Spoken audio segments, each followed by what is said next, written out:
Cleaning. But I did my reconnaissance in Florida. I can tell you, we're doing fine in Florida. We have a new hospital in Orlando soon, I hope. I've been working on it.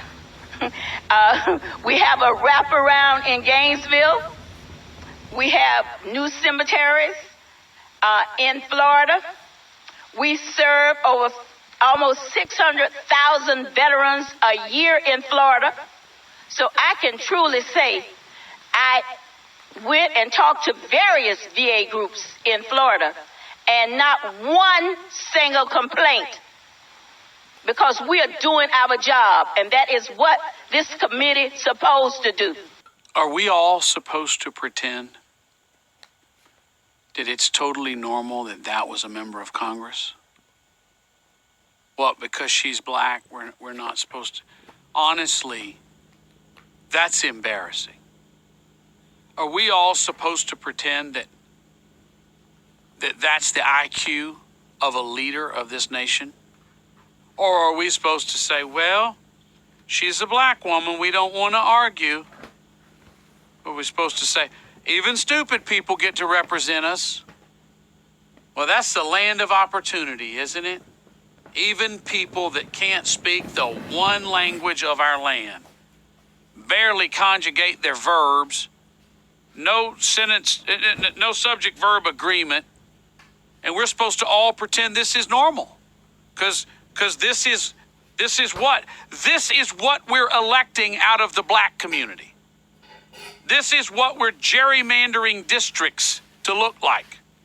These are the Sheila Jackson Lees and Maxine Waters of our society. Angry, hateful, corrupt, fraudulent, criminal individuals.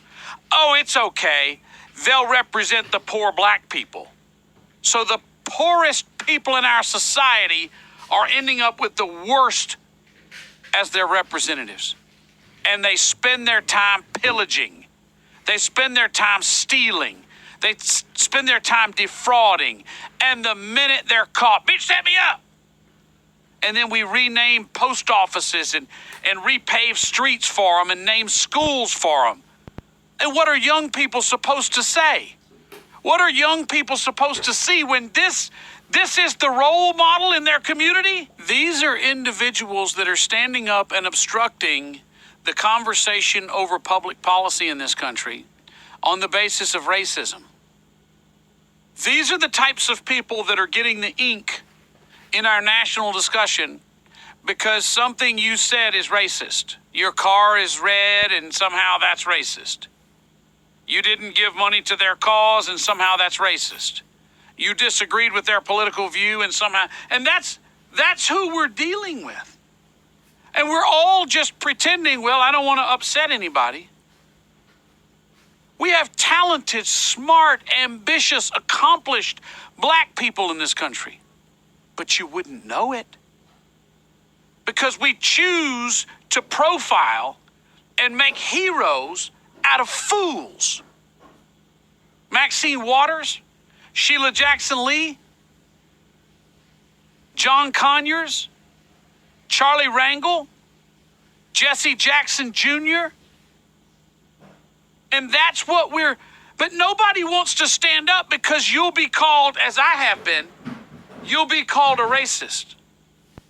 If you actually love your country, I mean, if one of these people was being put in as quarterback of your football team, you'd say, enough already. But instead, we're letting these people run organizations. We're letting the worst of the worst. If you're black and awful, we're letting you be the black representative, not Clarence Thomas. No, we're embarrassed of him because he's too accomplished. How can you love your country and think this is okay?